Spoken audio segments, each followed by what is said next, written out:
German idealism begins to lose its dominance by the 1830s.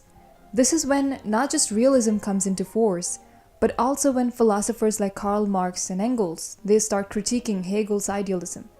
And they transform his dialectical idealism to develop dialectical materialism. Now this is a transition to a new philosophical system. Marxism is a social, political, and economic theory which is developed by Karl Marx and Friedrich Engels in the mid-19th century. Marxism is a theory that focuses on the conflict between the working class and the capitalist class, aiming to create a classless, fair society through revolution. This all begins in 1848, when Marx and Engels published their Communist Manifesto. Let's look at certain core ideas of Marxism before we dive into it. Historical materialism. Marx believed that history is shaped by material economic conditions, and changes in these conditions lead to social transformation. He argued that societies developed into different classes, with the bourgeois, that is the capitalist class, owning the means of production, and the proletariat, the working class, selling their labor. And a conflict between these classes lead to a social change. Marx believed that the value of goods and services is determined by the amount of labor required to produce them. And therefore, capitalists profit by exploiting workers, by paying them less, so that the value of what they produce can be significantly more, as they're incurring less costs when they're paying less salaries to the workers, increasing their profits. This is called the labor theory of value. And finally, the concept of base and superstructure. The base consists of everything that is related to production and distribution of goods and services. For example, it would include forces of production, like technology, labor, and resources, and the relations of production, like workers, employers, landowners. So the base would form the economy, the forces of production, and the relations of production. The superstructure would form the culture. The superstructure would refer to the cultural, political, ideological systems that arise from the base, from the economy. This would include institutions like government, law, religion, education, art, literature, and media. Basically everything that creates an ideology in the society. When I say the base or the economy determines the superstructure or the culture and ideology of a society, what I mean is that the way society produces its material goods influences the beliefs and values and the social institutions. So the superstructure would then play a key role in maintaining the power of the ruling class. By shaping ideologies, the superstructure justifies the existing economic system, even if it exploits a certain group, like the workers in capitalism. Since the economic base is characterized by class divisions, the superstructure often serves to protect the interests of the ruling class. This leads to ideological conflict, where the ruling class starts imposing its ideology on the rest of the society to maintain control. However, the superstructure can also become a site for resistance, where oppressed groups can challenge the existing order. So therefore, the relationship between the superstructure and the base is a dialectical one. Now we talked about dialectics in Hegel. You can find a link to that video here.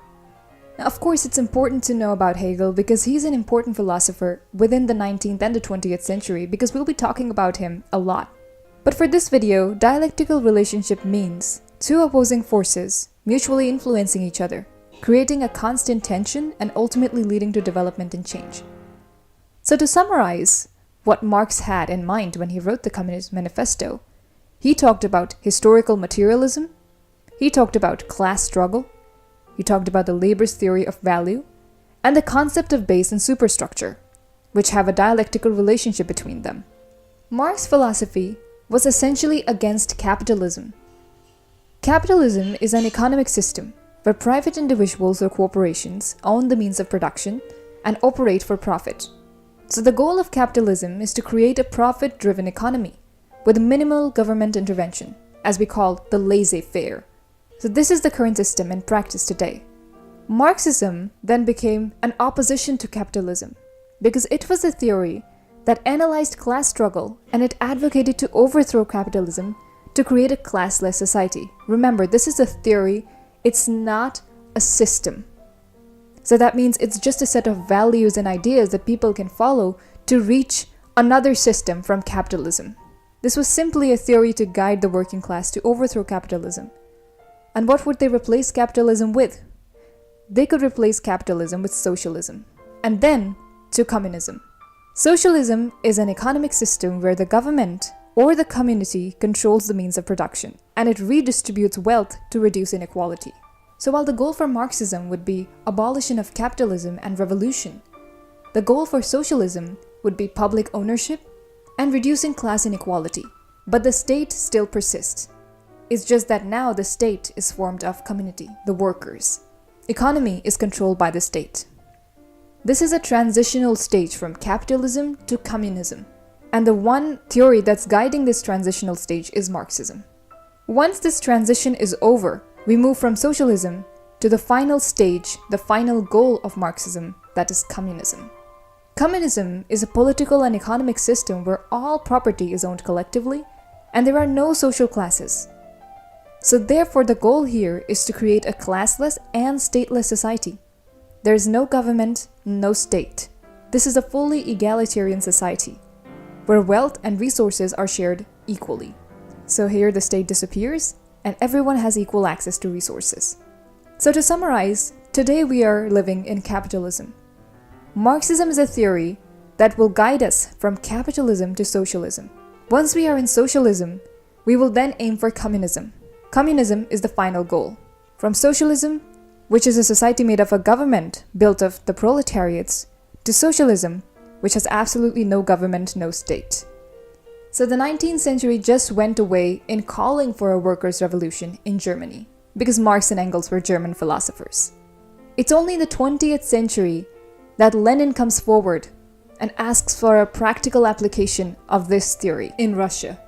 So he gives his own theory to apply Marxism practically, and this we will refer to as Leninism. Vladimir Lenin, a Russian Marxist philosopher, asked for a proletarian revolution in 1916. He asked for that specifically in underdeveloped countries, in order to stop the superexploitation of the colonial working class that had lower working standards than the industrial working class of imperial countries. Their slightly higher standards of living ensured peaceful labor-capitalist relations in the capitalist homelands. So therefore Lenin believed that if there could be a socialist revolution within the countries that were exploited by the imperial powers, that would not only help in boosting the standards of living of the working class in those countries, but it would also have its effects on the working class of the imperial countries. This would lead to true global socialism, a revolution globally. Leninism became especially important after the 1917 October Revolution in Russia. Leninism wanted dictatorship of the proletariat, led by a revolutionary party as the political prelude to establishment of communism. This party would provide the working class with political consciousness and revolutionary leadership which is necessary to dispose capitalism. But by the early 1920s, Stalin came across Leninism and he applied a mixture of both Marxism and Leninism, which is today known as Marxism-Leninism, and it is practiced in countries like China, Laos, Vietnam, Cuba, North Korea. His proponents of Marxism-Leninism were 1. A vanguard party would seize power on behalf of the proletariat. This party would be democratically centralized. What do you mean by democratically centralized? It means that free political speech would be recognized as legitimate until policy consensus. After the policy consensus took place, every member of the party was expected to abide by that agreed policy. So democratic debate was a Bolshevik practice. And this is what I mean by democratically centralized, that you will first elect your representatives, you would have a democratic debate, and once the policy consensus has been come over, now you can't speak against it. 2. Establish a one-party socialist state. Dictatorship of the proletariat. 3. State controls means of production and promotes Soviet collectivism. That meant collective farming and collective industrial manufacturing. 4. Suppress opposition, suppress any counter-revolution, and suppress the bourgeois. Lenin saw Marxism-Leninism as an extremely problematic construct by Stalin, because that vowed for totalitarianism, for total authoritarianism and dictatorship of Stalin, not the proletariat but Stalin. Despite being a guiding political influence, Lenin did not exercise absolute power and continually debated to have his points of views accepted as a course of revolutionary action. And the party's growing bureaucratization and the influence of Stalin led Lenin to distance himself from Stalin and rather create an opposing bloc to the Communist Party within the Communist Party in 1922. The counteraction against Stalin aligned with Lenin's advocacy of the right of self-determination for the national and ethnic groups of the deposed Tsarist Empire. Self-determination refers to a people's right to form its own political entity. Self-determination is a cardinal principle in modern international law. Lenin warned the party that Stalin had unlimited authority concentrated in his hands, and I'm not sure whether he will always be capable of using that authority with sufficient caution. And therefore he formed a fraction with Leon Trotsky to remove Stalin as the General Secretary of the Communist Party. But General Secretary Stalin retained power over the Communist Party and the bureaucracy of the Soviet government. Lenin himself never mentioned the concept of Trotskyism after Trotsky became a member of the Bolshevik Party. The term was employed by Stalin. After Lenin's death in 1924, Trotsky ideologically battled the influence of Stalin, who formed ruling blocs within the Russian Communist Party. Stalin determined Soviet government's policy from 1924 onwards. The ruling blocs continually denied Stalin's opponents the right to organize an opposition fraction within the party. Thus, the reinstatement of democratic centralism and free speech within the Communist Party were key arguments of Trotsky's left opposition and later joint opposition. Left opposition was a fraction of Russian Communist Party, that is the Bolsheviks, and they followed Trotskyism. Trotskyism would have certain proponents to it. One would be decentralizing economic planning that had been centralized by Stalin's Marxism-Leninism. 2. Elective representatives would be in Socialist Party. 3. Workers would control the production, and there would be voluntary collectivism rather than enforced collectivism under Marxism-Leninism. And 4. Proletariat internationalism, that is, revolution would be a single global class struggle. They opposed Stalin's theory of socialism in one country, which was strengthening socialism within Russia rather than making it global. They were in favor of a permanent revolution. When Stalin said that the export of revolution is nonsense, Trotsky held that socialism in one country would economically constrain the industrial development of the Soviet Union, and thus it required assistance from new socialist countries in the developed world, which was essential for maintaining a Soviet democracy in 1924, much undermined by the Russian Civil War of the White Army counter-revolution. Trotsky's theory of permanent revolution proposed that socialist revolution in underdeveloped countries would further dismantle feudal regimes and establish socialist democracies that would not pass through a capitalist stage of development and government. Hence, revolutionary workers should ally politically with peasant political organizations, not capitalist political parties. Trotsky was the one who developed and led the left opposition, even after Lenin was gone. In the meantime, let's look at Italy. Concerned at the growing divisions within the Soviet leadership between Stalin and Trotsky, Gramsci wrote a letter in October 1926, underlining the danger this split posed to Russia's leading role in the communist movement. However, Togliatti, who was entrusted to pass on the letter to Russian Central Committee, did not deliver it for the fear of causing greater friction. Gramsci himself was now increasingly in danger in Italy, where despite formal immunity, the regime increased its harassment of opposition parties as it transitioned into a full authoritarian dictatorship. And on November 1926, Gramsci was arrested by the authorities and placed in prison, where he wrote his prison notebooks and gave the theory of cultural hegemony.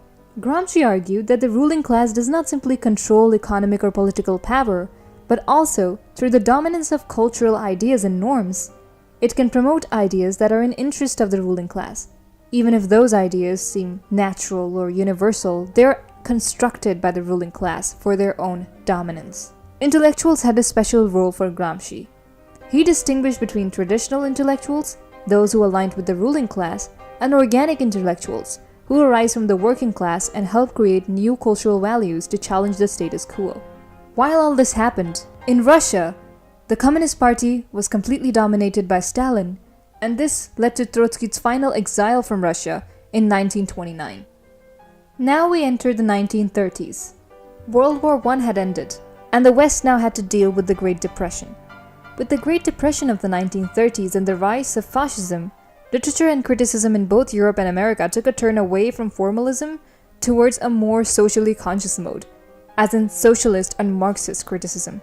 And in the works of many poets, you could see this influence. But the tradition of socialist criticism in Britain went back to William Morris, who first applied Marxist perspective of labor and alienation to artistic production.